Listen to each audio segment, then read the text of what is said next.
please, please, please, Mr. President, we're winning too much. We can't take it anymore. We're not used to winning.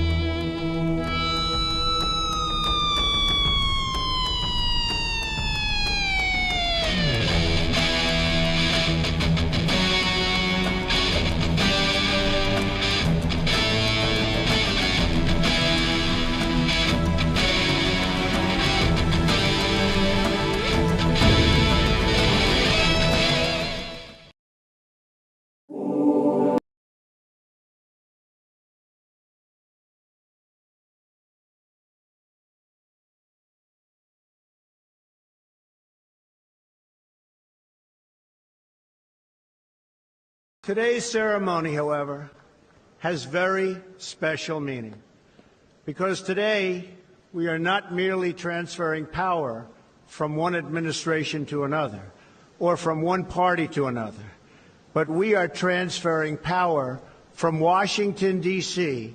and giving it back to you, the people.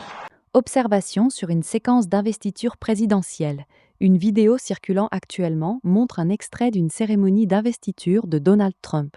On y voit le président au pupitre s'adressant à l'assistance, avec plusieurs officiers militaires en grande tenue positionnés de part et d'autre immédiatement derrière lui.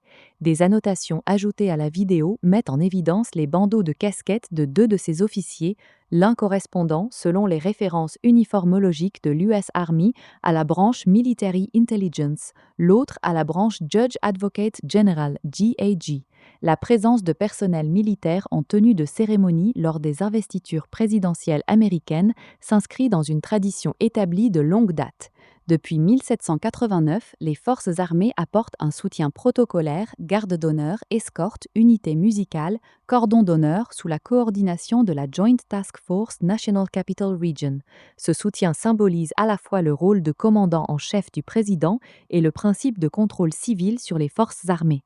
La composition exacte des officiers placés à proximité immédiate du pupitre peut varier d'une cérémonie à l'autre, selon les affectations et le protocole du jour.